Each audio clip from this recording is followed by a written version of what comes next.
Well, it finally happened.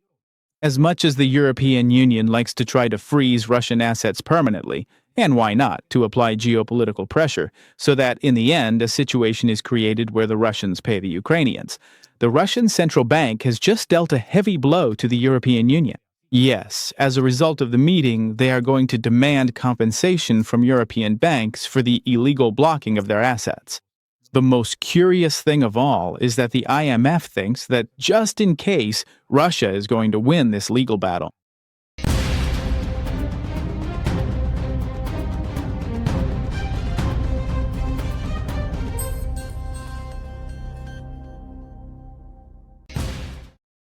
What a week for the Europeans, right? Bad news after bad news. In this case, the Russian central bank has just confirmed that they are going to demand compensation from European banks for the illegal blocking of their assets.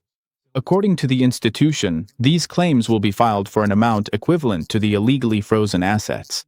And just in case, for the profits they missed out on as well. This isn't just a case of, I took your money and you won't get it back, or maybe you'll get it later. There's also an additional amount that hasn't been generated. So, in this case, the Russian administration is taking steps that the IMF had already warned the Europeans about. If this happens, be prepared, because you're going to have to come up with money, since this is a complete illegality. In fact, at the time, Biden said he did not agree with using the frozen Russian assets. Actually, the Trump administration itself, and the current one, also didn't agree. So, just to give you an idea, both Biden and Trump thought the same way regarding the frozen Russian assets. A real scandal then, because it seems like the Europeans have gone a bit too far, right? They've overdone it with their own strategy.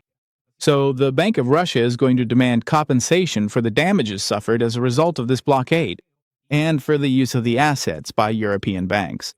This was reported by the institution in a statement released on Thursday, in relation to ongoing attempts by European Union authorities to carry out the seizure or illegal use without the consent of the Bank of Russia regarding its assets held in financial institutions of the European Union, implemented among other things through the establishment of an indefinite freeze of its assets. The Bank of Russia, in accordance with its previously stated position on ensuring the protection of its interests, reports that it has filed a claim with the Russian Arbitration Court for damages caused by the blockade and the improper use of its own assets. This is what the official statement says, and what the regulator has pointed out. Some believe that this initiative, the first of many, as has been said, means we're going to see a legal battle that will last a long time, but the first step has already been taken.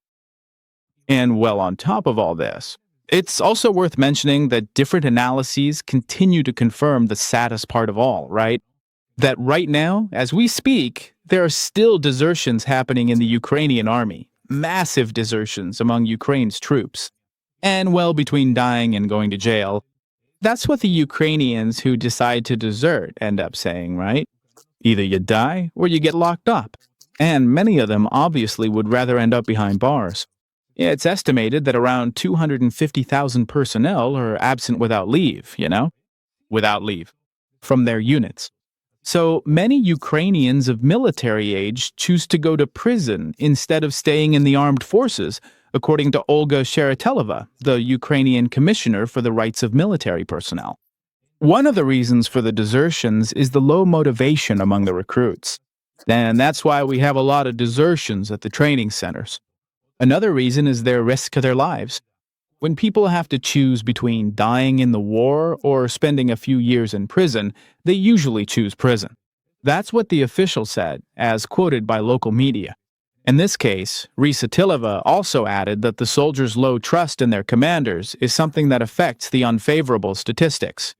And it's not because the commanders are bad, but because, given the current intensity of the war, the current intensity of the hostilities, they don't have time to earn the trust of their subordinates.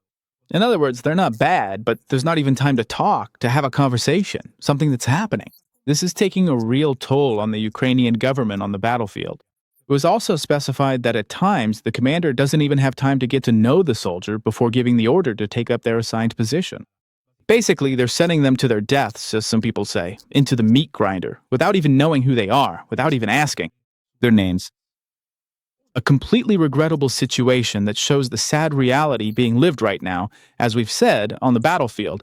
And interestingly enough, how strange, right? Western media doesn't talk about it. So in October, the deputy of the Supreme Rada, that is the Ukrainian parliament, Maria Vesuglaya, estimated that about 250,000 Ukrainian military personnel were absent without leave from their units. Absent without permission from their detachments. A situation that, as we've explained, marks a turning point in the sad scenario unfolding within the, let's put it this way, military conflict between Russia and Ukraine, but above all in the rhetoric of the Europeans. And well, to wrap things up, we have to talk about something quite curious. Many have said that Trump backed down, that Trump didn't want to go to war with Venezuela, either because he's the pacifist who loves to end wars and not start them, or because his real rival to beat is, of course, China, and they can't afford to get into a war right now. Whatever the case may be, the truth is that some believe that, in reality, Trump is seeking authorization from Congress. Yes, just as you heard, to carry out ground attacks in Venezuela. And of course, they asked Donald Trump, hey, is that really the case? And in this case, the US president has not ruled out asking his country's Congress for authorization. Thank you. To launch a ground attack on Venezuela with the supposed justification of fighting, above all, the drug cartels. Although he stated that, hey, just in case, he's not required to do so.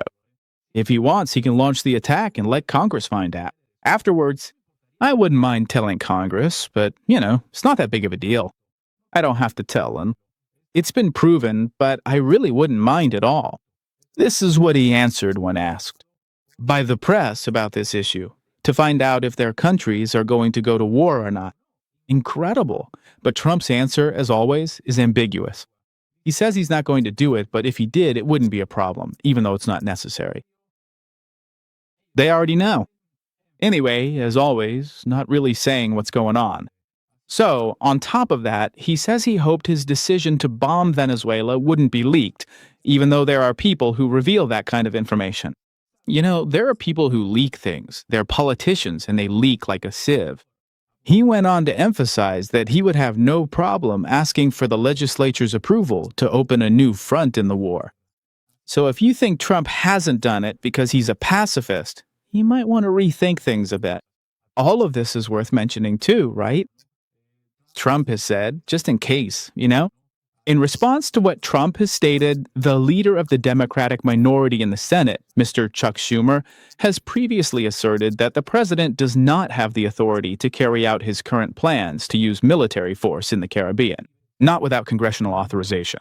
And also, be careful, because he has warned that he will introduce a bipartisan resolution to prevent him from doing it, because, according to him, he says Americans don't want it. No more endless wars. And apparently, this is something that Donald Trump, no matter how much he says he won't, is going to end up doing.